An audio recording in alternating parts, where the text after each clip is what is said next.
And a very warm welcome. You're joining us here at Hyde Park on the other Derana news channel. And here we are this week. We'll talk in depth on the Sri Lankan economy.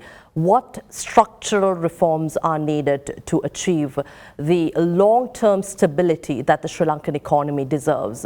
Where should we go from here, from development to growth and stability? I've invited to discuss all this someone who is who studies, who talks about in depth on the economy and the way out of the crisis. I've invited Mr. Murtaza Jafferjee, Chairman of Advocata Institute. A very warm welcome to you. A lot of research. You have been a business leader, heading a number of institutions here, and you talk a lot about the reforms agenda. Sri Lanka has continued to have ambitious growth targets. Some have proven to be not so suitable, but somehow we keep having targets, and the growth targets this year that we've set for long-term stability as well. Is this ambitious? Are we setting targets that go beyond what we can achieve? Or are our growth targets just targets without any structural reforms done? Before we go in depth, I'd like your opening statement here.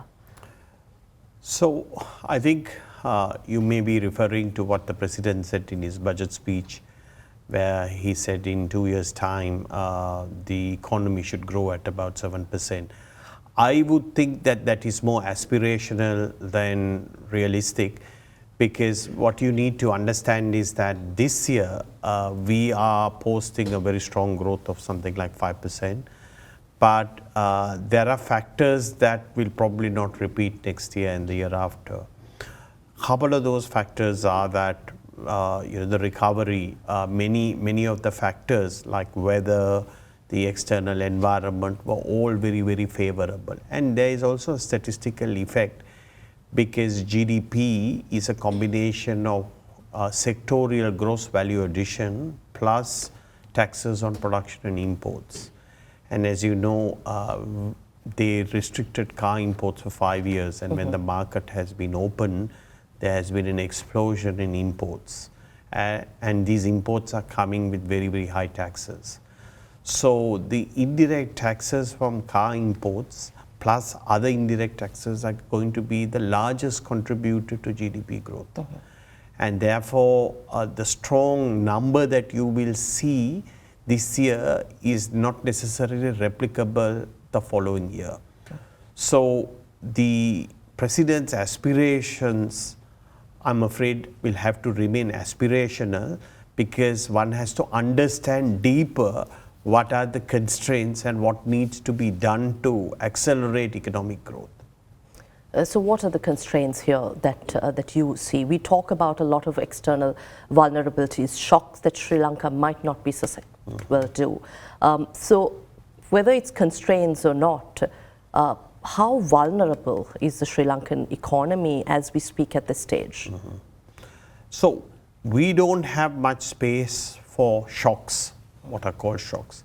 And the shocks can be in many forms. They could be a natural disaster, they could be weather, it could be an external event. And why we are so vulnerable is that the country is carrying still a lot of debt. At the height of the restructuring, we were carrying something like 128% of GDP as the public debt. And today it is down to about 105 to 110% at the public debt level. So it will take some time, almost a decade, before you can bring it down to a more sustainable level. And therefore, if there is any shock, the ability of the government to stimulate the economy or monetary policy is limited. And that is why we remain vulnerable. Plus, there are some deep-rooted issues in the economy that have not been corrected for over 20 years, which is going to come back to bite us. Are you saying we still have not addressed the issues that we've seen in the economy even after the crisis? Yeah, so we have addressed what I call macro stabilisation, which means that high uncertainty in prices, volatile prices, which reflected in inflation, high interest rates, a volatile exchange rate, interest rates that are in double digit. Those things have now settled down, and that is what economists call macro stability. I would have less concerns about them unless the politics change and the tight fiscal and monetary policy is in some way impacted. But the sustainable growth which comes through more investment, more employment, significant improvement in productivity, the changes necessary for that, I'm afraid, is still not being done. Now, I think we should talk about what needs to be done. But before that, what would be the realistic growth trajectory for Sri Lanka if we continue what we're doing now? So, in the next decade at least. So let's take what the IMF has forecasted for next year. So they actually downgraded the forecast from 3.5 to 3.1 simply on the basis that the recovery has been so strong this year that some of the recovery that they expected next year has already happened. So it is on that basis that they have downgraded the growth, and most of the multilateral agencies are forecasting between 3 and 3.5% growth. My sense is that over a period of say 5 years, that is a realistic forecast, 3 to 3.5%. And there are reasons for that which we can discuss. As we speak about growth, we must also just address the debt issue. Sustainable debt is, of course, a target for Sri Lanka, is an aspiration. Where do we go from here? We've continued to talk about 2027, 2028 and beyond. But do you think Sri Lanka has begun looking at fixing the dearth of revenue generating mechanisms locally here to address the debt crisis that we might fall into? So, there are a few drivers of debt sustainability. So one of them is your total debt to the size of your economy, debt to GDP. Another indicator is how much of that debt has to be refinanced every year, called gross financing needs, and how much of that debt is external. Now, one variable is that if you are running something called a primary balance surplus, which means the government revenue minus expenditure without interest, you are not adding to the debt, you are settling part of the debt. So the IMF gave us a target of 2.3% this year, and at the current run rate in middle November, it seems like by the end of the year it will be closer to 4%. Now that is an unprecedentedly high number, and it is coming on the back of pretty good tax collections because of what is going on with the car imports. And the second is that we are spending less than 50% of what we have budgeted as capital expenditure. So we have budgeted 4% of GDP, 1.2 to 1.3 trillion. And it's likely that by the end of the year, it will be less than 600 billion. So you have underspent what you have budgeted, and the revenue has been pretty good because of the strong car imports, which are being taxed at 125 to 250%. So the primary balance is doing the heavy lifting, but the other two variables, which is your interest rate on the debt, because we have to issue longer dated debt, we are issuing at fairly high interest rates. So for example, if the policy rate is at 7.75, because we have to issue longer dated debt to reduce our gross financing needs, we are issuing at over 10%, which has increased the real interest costs and the fact that interest rates are also so low. The other variable is the growth. So ideally, what you'd like to have is a continuation of our primary balance and strong economic growth. So this year, the 5% is pretty strong, but I'm afraid we cannot continue with that 5% going forward. So the real challenges will come in the next few years when the growth slows.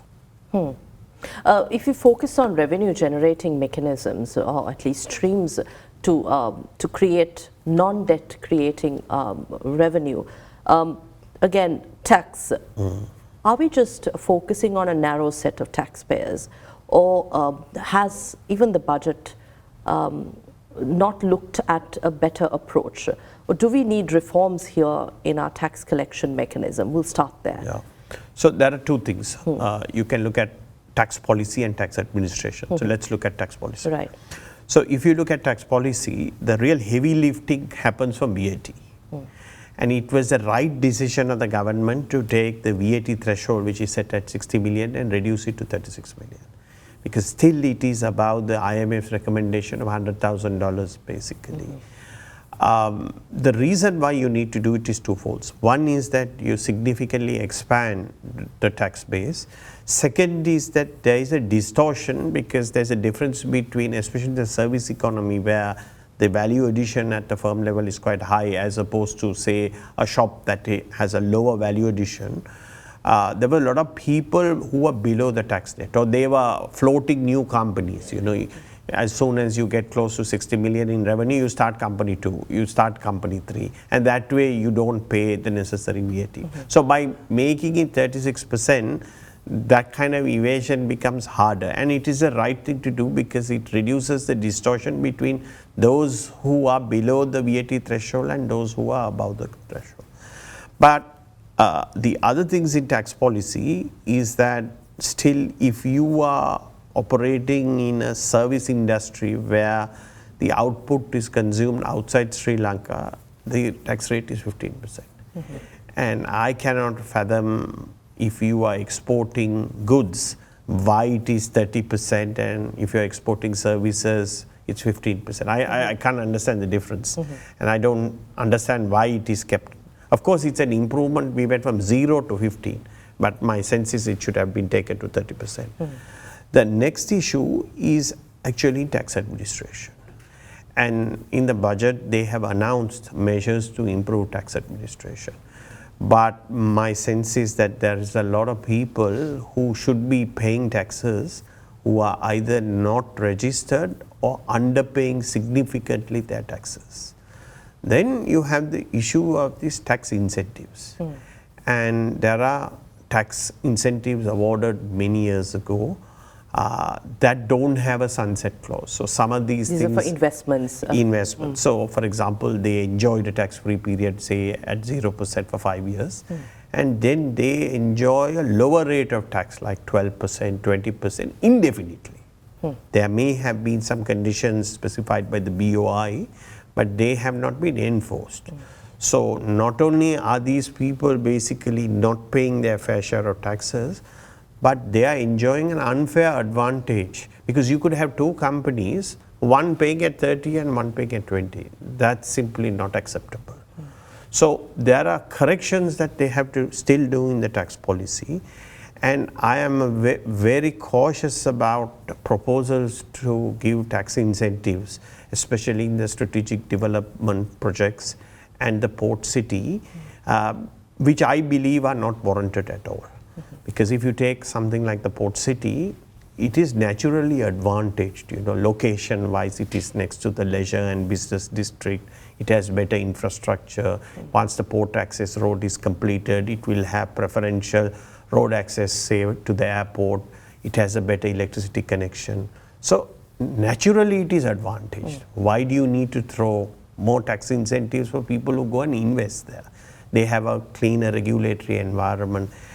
And my only sense is that, you know, the developer of the project is asking for a very high land price. And since those people who locate there will have advantage of any incentives offered, part of that benefit will come in the land price. And that is why they probably are lobbying for this. In my opinion, it is absolutely not warranted. So does this mean Sri Lanka does not have to extend tax incentives to attract investors to Sri Lanka? What do our peers do? There are many other countries in the region too who attract better investments, more investments to their part of their regions, their countries. But Sri Lanka, despite promoting investments, post-war period as well. We've seen a lag there. So is it political stability alone, or is it just policy that we're missing out? I mean, there have been a number of surveys over many decades done by international agencies. And when foreign investors have been polled, not only in Sri Lanka, in many countries, tax was number 6 or 7 in their list. Policy stability and the ability to earn a profit far exceeds the necessity to pay taxes.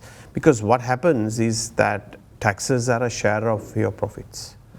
The most important thing for most business people is to make a profit.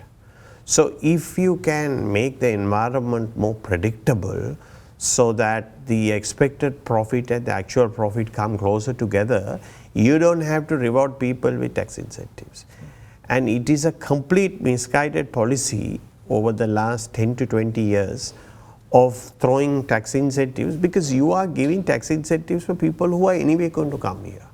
Now take for example what happened in the port sector. So port terminals were given without competitive bidding, and then we gave 25-year tax holidays. Now if you take a map, Indeewari, and you look at where Colombo is, most of the shipping lines in the world pass by here. So you don't have to give somebody an incentive to come and build a terminal here when you know the traffic is coming. So there is a lot of misguided policies, and even in the governance diagnostic of the IMF, they have highlighted that there are no policy papers written justifying what is the benefit, what is the cost. So I have never seen any of these things, and I don't think it has ever been done. I remember, because they have to gazette, especially previously under Strategic Development Act, they have to gazette every concession. And if you look at the justification that is made, like there are like 2 sentences, 3 sentences. Normally to justify these kind of tax incentives, 20 years, 25 years, etc., you should have rigorous policy analysis justifying the pros and cons. None of that have happened. You mentioned predictability as a key factor for investors to come in and invest.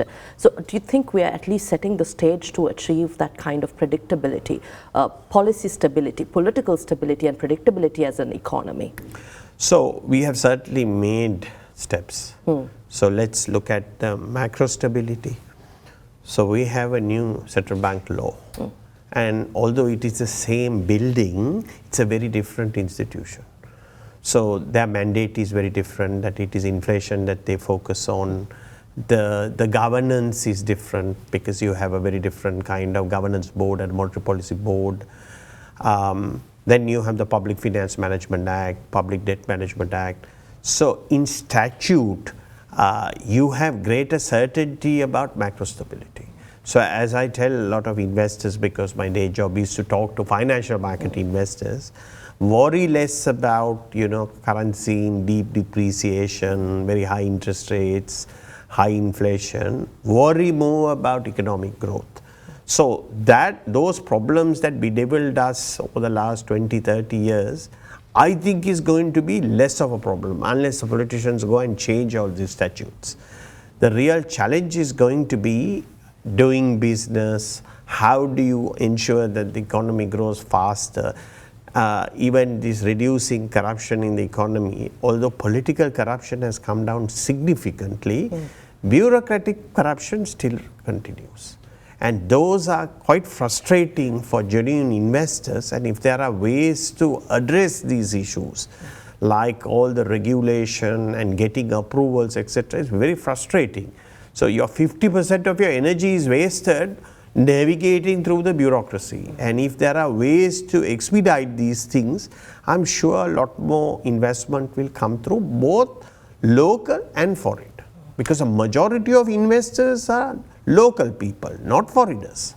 A grievance has been, as you mentioned, the time taken even for approval. And we've been talking about one-stop shop for investments, one-stop this and that. But regardless of that, Budget 2026 too discusses how facilitating investments can be fast-tracked. What would you advise the government to do? Because investments remain a strong factor for Sri Lanka to move out of the current trajectory. So during the period 2016 to 2018, I participated in a voluntary committee called Agency for Development. And at that period of time, we had engagement with the Harvard Growth Lab, led by Professor Ricardo Hausman. Now, what they told us, and this is a development mechanism they have used, is to build many more industrial zones and service zones. So what happens is that you define a certain area of land and you give it some special approvals, etc., like the port city, etc. So what happens is that the coordination problem, where you need to get like 16 approvals or 15 approvals, a lot of things are pre-approved. So it's like a sanitized environment basically, and the incremental amount of approvals that are needed is significantly reduced. So they showed that like even in a BOI zone, like 5 approvals are already done, 5 are partially done, and only 5 more you need to do. So then the uncertainty and the speed to get going is significantly improved. And that is something I think that a government can adopt. There is some rhetoric on that, and there was a piece of statute passed by the previous government called the Economic Transformation Law. That was going to facilitate private industrial zones and a different setup to allow all this to happen. Now, I am not sure what exactly the policy stance of the government is, but I am told that they are going to try to amend it. Now, I don't know, I haven't seen the draft, but if you are going to take away some of those progressive steps and progressive legislations, I think is a mistake. That also brings us to the question of the IMF. Many, even on our shows, they argue either for or against. Some academics still argue that going to the IMF was a mistake, that Sri Lanka is going to be entangled in a bigger crisis than Sri Lanka was in. But others argue that this is required for stability. What is your opinion here? Say, Sri Lanka has gone to the IMF 17 times and failed. But if Sri Lanka is to make this a success story, how are we going to make this IMF story a stabilizing one rather than a failure? So I have seen those criticisms. I'd like to see what their options are, because during that crisis, the IMF was the only game in town, right? And you go to IMF when you are very critically sick. And in the case of Sri Lanka, unlike any other IMF program, this was the most severe crisis that we have ever had. On the day of default, we only had $20 million of usable reserves. And there are individuals who have more dollars in their account in Sri Lanka than the government of Sri Lanka. So the depth of the crisis was so great that there was no other mechanism, because we had left it, the wound was festering for over 2 years. When the policymakers in that government were told that you are facing a solvency crisis, they were treating it as a liquidity crisis, basically. Now, your question is why this time will be different, right? One is the severity of the crisis has been far greater than any crisis that we ever experienced since independence. I'm not sure about 1977, but this was a fairly huge shock where the people rose and chased the president away, right? So there were steps that we were able to take, like the 3 pieces of legislation that I talked about, the Independent Central Bank, the Public Finance Management Act, the Public Debt Management Act, would have been, the political space to do those things would have been very difficult if not for the severity of the crisis. I think even the population is now more sensitized about economic issues, and that is why the institution that I represent, Advocata, we have a lot of conversation in the vernacular in Sinhala, and we have seen that there's a lot of interest on economic issues that were never there before. Certainly. The next thing is that the kind of one conditionality of the 17th program was a governance diagnostic assessment. We were the first country in Asia to do that. And they have identified 16 priority recommendations, and some of those are part of the deliverables under the IMF called strategic benchmarks. So those things get implemented, like the rule of law, like the supervision at the central bank, bank supervision on the fiscal side. It's going to make our institutions much stronger and ensure that there is not going to be a repeat of what happened. So that Sri Lanka does not plunge into crisis again. But do you think people feel the development?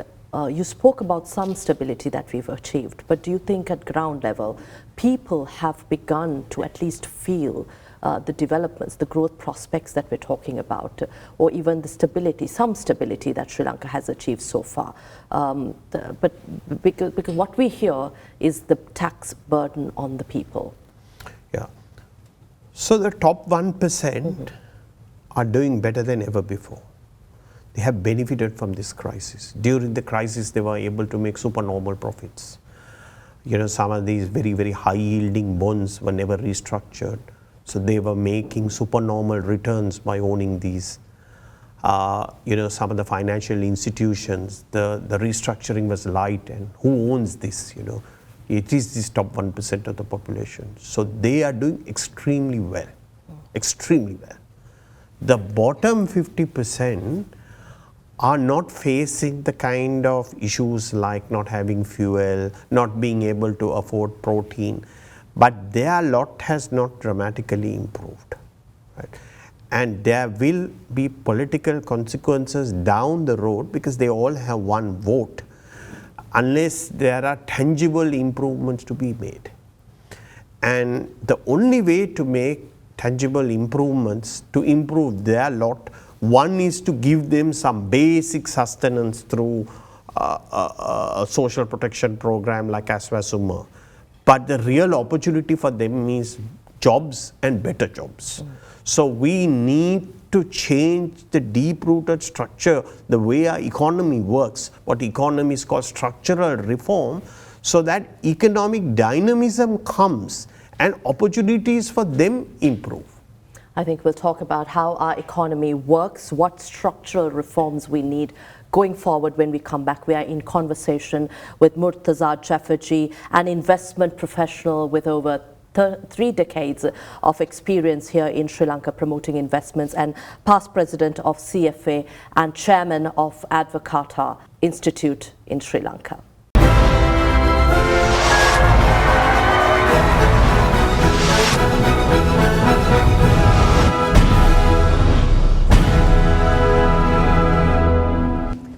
Welcome back. We're in conversation with Mr. Murtaza Jafferjee, chairman of Advocata Institute and former president of CFA Society and a number of other institutions, and investment professional here in Sri Lanka.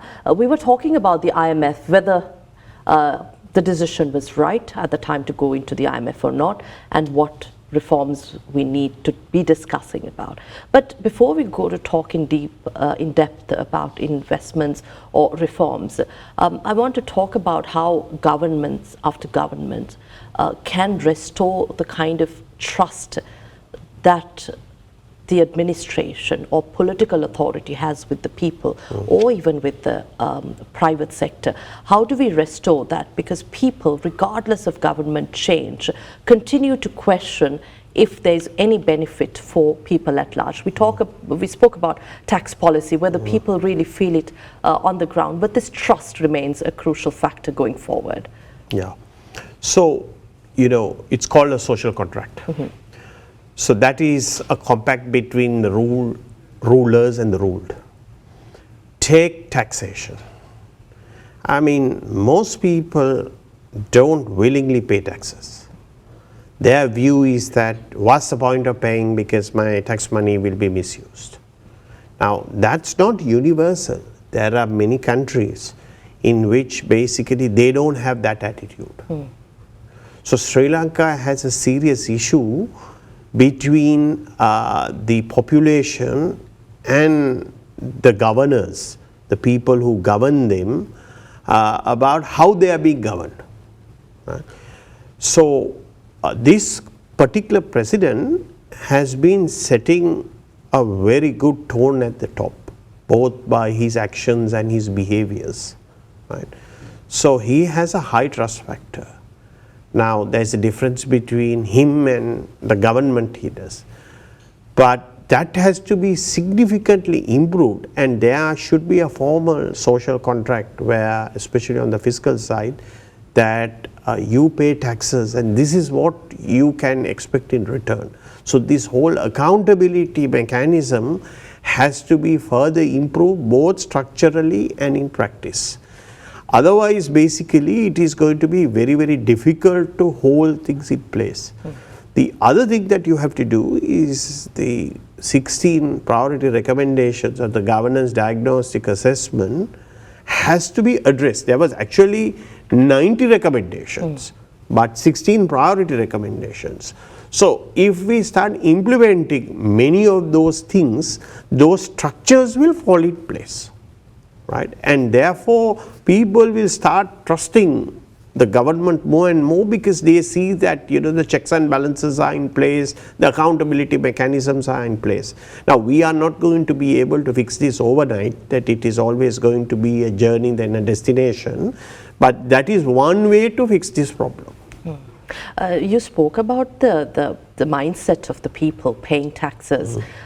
Some feel that this is unnecessary given that they don't have anything in return. But do you think it's unfounded given the fact that people at large don't feel any return for the kind of taxes they pay to the state, whether it's public transport or whether it's even healthcare? We have free healthcare, but aren't improvements necessary where suddenly people start committing to tax payments? Of course, tax structures are higher elsewhere. People commit to a larger tax sum, and Sri Lanka just started getting used to this. But how do we fix that part of the equation? So one problem is lack of knowledge. So the government has made a better effort in releasing more information, right? There is much better disclosure. So for example, the fiscal performance, within 1 month, at the end of the month, it is coming out. Now they are releasing every quarter reports. I think a greater effort has to be made by government to sell how tax dollars are being utilized. So people, and you have to do it in a way that people can understand, right? So it is incorrect for people to say that, look, I'm paying taxes and my money is not being utilized, because when you really look at it, the benefit that they are getting significantly outweighs what most people pay, right? I mean, relative to maybe lesser developed countries, there is some kind of structures in place that we have had: education, healthcare. Of course, the quality has been a problem. Now, we have to improve the efficiency of this spending, the right kind of spending. And in terms of capital investment, also we have to make sure that the competition for some of these tenders improve. Now, I say this sometimes rather loosely, but I would say over the last 20 to 30 years, 50% of the wealth accumulation has come by doing business with the government. I mean, that's why the government is left with 100% debt, and there are lots of private people with enormous amount of fortunes. Because either you buy something from the government below market price or you sell it above market price. So those things have to be fixed, and actually they are not difficult to fix. I mean, 5 people around a table working on the problem for 1 month can fix it, because it's the procurement rules, the way tenders happen, the competition in the tender market. Those things will take away the supernormal profits that have happened. But because the nexus between business people and politicians have been so strong, a lot of these things are rigged. So they are rigged in favor of one bidder, or and these are discussions that have happened in Parliament that one company has had a monopoly on passports for 15 years, 20 years, number plates, licenses. How can that be? These should be much more contestable. That way those efficiencies will improve, and those supernormal profits that are being made, that are also being shared with politicians, will all reduce. I'm going to ask a few questions at once because in the interest of time. What urgent reforms would you recommend to be implemented in the next 3 to 5 years that would have a long-term impact on national prosperity and also improve state prosperity at least? We spoke about tax policy earlier and administration. Targeting the top 1% rich, how could the government navigate this challenge? Yeah, so let's talk about your first question. Sri Lanka's ability to accelerate economic growth has to come through something called total factor productivity, which means that whatever you put as inputs, labor and capital, you get more out than what you are putting in. So for example, if the inputs grow by 5%, the output should grow by 6%. Now, the Asian Productivity Organization has done this computation for Sri Lanka and shown that it is negative. So you are getting less out than you are putting in, right? So if you want to increase the well-being of the people and you want to increase economic growth, you have to address this total factor productivity problem. Now, the most important thing to improve productivity is competition, right? It is through competition that productivity improvements happen, because then the economic actors are motivated to improve, right? So the first channel of introducing competition is trade. Now, we have had a very close trade regime, because of the nationalism that has been going on in this country over the last 10 to 15 years. This trade agenda has been hijacked, and there are connected businessmen who have said that we are making stuff in Sri Lanka, we are improving the output in Sri Lanka. But what is happening is they are enriching themselves, they are extracting rents. And the nexus between politicians and these businessmen are very strong. That is why we have something called CES, Commodity Export Subsidy Scheme. The origins of CES comes from the Export Development Board Act, and it was designed to enhance exports by collecting a cess. 98% of cess now is on imports, and it's not on every product that these cesses are there. They are on specific products tied to specific businesses. So the first thing that we have to do is we have to reduce those protectionist barriers and increase trade-based competition in the economy. So Advocata has done studies, for example, on housing, affordable housing, and we have shown that they are 20 to 30% more expensive, especially in the lower strata of society, because the rich people can get BOI exemptions, etc. But the poor people who build one room at a time or small 5 million rupees, 10 million, they get the full blunt of these protectionist tariffs. And you protect a narrow set of local industrialists who are charging prices that are 30-40% more than what it should be. So across the economy, you have to reduce these protectionist barriers so that we can export, because it's a myth that you can export and do import substitution at the same time. That is almost impossible, because if you look at even the real export champions like Vietnam, etc., they are heavy importers, because the supply chains have to bring in products and then you add value and export. So the most important thing is trade reform. And there were utterances in the budget that these cesses will be done away with, but then for the last 10 years governments have been promising to do it, but mysteriously they never happened. So that's the answer of what we should do first: trade reform. Right? The non-tradable sectors, where for example the SOEs operate, even if the ideology of the government is not to divest them, we have to open all those sectors to competition, starting with the electricity sector. So they have reversed the Electricity Act. Unfortunately, you have to open those sectors to competition, because otherwise if they remain a monopoly, they are going to be inefficient. Now comes your second question basically, and what was that? We were talking about what reforms we need, but moving away from the current tax policy, focusing and targeting on the super rich. What are the challenges here, but how can the government bring the super rich to the now there are some studies that show that the top 1% own 40% of the wealth, right?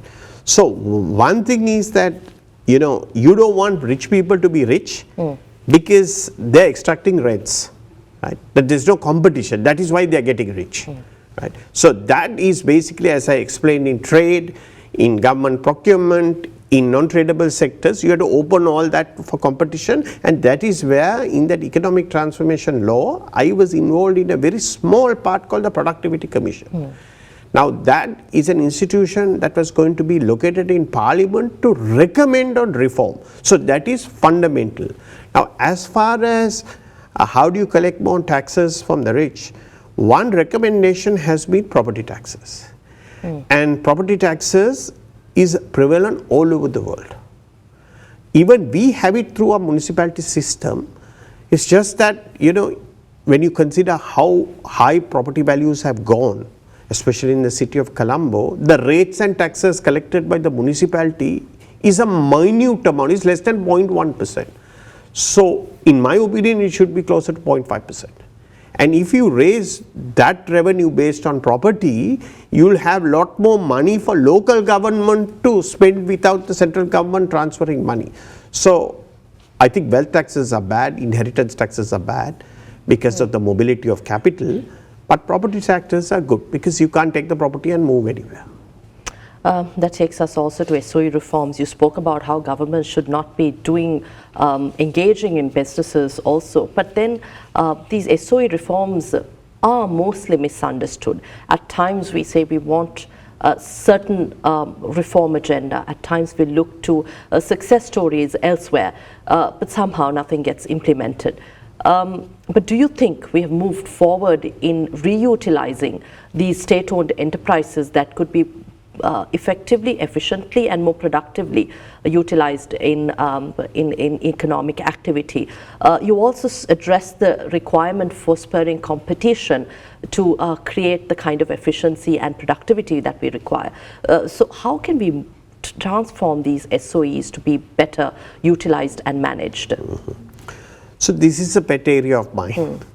In 2018 and 2019, I was a co-author of a chapter on competitive neutrality on a report that the World Bank developed on SOEs in Sri Lanka. And during the previous government from 2022 to 2024, I was a member of the SOE restructuring unit. And Advocata also has played a leading role in calling for reform. So I have had a ringside view of the problem with SOEs. And whilst I served on the SOE restructuring unit, we reviewed many entities. And I can tell you that many of those entities should never have been owned by government. That government is a poor owner of a business. Now my day job is as an investment professional, and one of the things that I look at is who the owners are. Because ultimately it is the owners who drive the company. And government is an extremely poor owner, and they should not be owning commercial enterprises because that is not their mandate. So unfortunately, ideologically, the government has come out and said that, you know, we do not believe in divesting these entities. In my opinion, it is a mistake because it's a misallocation of resources. And even if they were not going to divest these entities, what they should do is where there are monopolies due to network industries, those should be unbundled and open to competition. Otherwise, the productivity transformation that this economy needs will not happen. SMEs now. Right. We say engine of growth, the most important segment of economic activity. But what are the key barriers at this stage? We say access to finance, lack of support. But what key reform can we bring in to support the SMEs and micro enterprises? So the first thing is that it's deeply misunderstood, right? The problem with these micro enterprises is that productivity is very low, right? Their scale is low. So to a large extent, you need to allow the higher productivity entities in the economy to represent more of your economic output, right? So one thing you should not do is these productive enterprises, you should not try to stifle them to try to save these very small enterprises, because it has been shown globally that some of these people are better going and working for these highly productive entities than trying to have their own business, because the productivity is very, very low. But it is misunderstood that finance is the only problem. So there is a SME, there is a National Enterprise Development Institute, and I think greater effort has to be made to help these people run their enterprises better. Their management practices are better, their planning, their investment in IT, investment in basic infrastructure, all of this has to be improved, and I'm afraid that left to themselves, they are not going to be able to do it on their own. So that kind of, like in agriculture, you have agricultural extension services which are very weak in Sri Lanka. Like that, you have to have this National Enterprise Development Institute, doing very targeted program, like for example in construction, in retailing, how to improve the productivity and how to improve the dynamism of their businesses. 20-30 years ago, I have seen in Singapore them doing that. Even things like the hawker stalls. There were conscious effort by the government helping these people in improving productivity, like how you should arrange your stall, the methodologies, the ingredients, how you do the costing, all of that to get their game up. And I think that is a function of government. And finally, I think we could not talk about tourism, but tourism has had a few blows, and of course we had to rebuild. You can also share your closing remarks for reforms, the structural reforms that Sri Lanka requires. But at the same time, from exports, you discussed how much Sri Lanka should improve on supporting exporters. We've been talking about manufacturing economy, export-led economy, and now in today's AI-driven age, we talk about digital services as well. But what would be Sri Lanka's ideal growth prospect? What would be ideal for Sri Lanka to focus on, and anything you want to add as we close tonight's discussion? So as Professor Ricardo Hausmann, who worked in Sri Lanka, he once told me, the export champions in 10 years have to be firms that don't even exist today. So your transformation, which means that your product basket, which has remained the same for the last 20-30 years, has to be dramatically transformed in the next 10 years. And if you take the example of Vietnam, 15 years ago, they didn't have a mobile phone manufacturing industry. Samsung's biggest manufacturing facilities outside South Korea are all in Vietnam. So if we are going to drive this economy through an export-led economic development, you have to completely transform the way we attract foreign investors, how we get those tacit knowledge, how we build industrial zones. In my opinion, they should be private industrial zones, and that is how we can accelerate that development. And to some extent, that economic transformation law tried to address that there was going to be a different investment promotion agency, pieces of those things. So all those things have to be put in action, and made to play out over the next 2 to 3 years to get those results in 5 to 10 years. I think on that note, it's time we wrap up tonight's discussion here at Hyde Park on Derana. We were in conversation with Murtaza Jafferjee, Chairman of Advocata Institute. Thank you very much for sharing your decades of experience and expertise here on our show to talk about Sri Lanka's way out of the crisis towards long-term stability.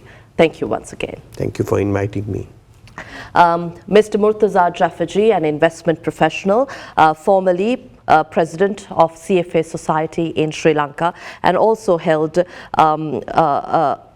advocacy chair, whose responsibilities include advocating for good ethical practices, and has been on a number of boards and led institutions here in Sri Lanka. He is currently chairman of Advocata Institute here in Sri Lanka. We'll see you again next week with yet another discussion. Until then, enjoy the rest of the lineup of programs here on Derana News Channel. Have a pleasant evening. Good night.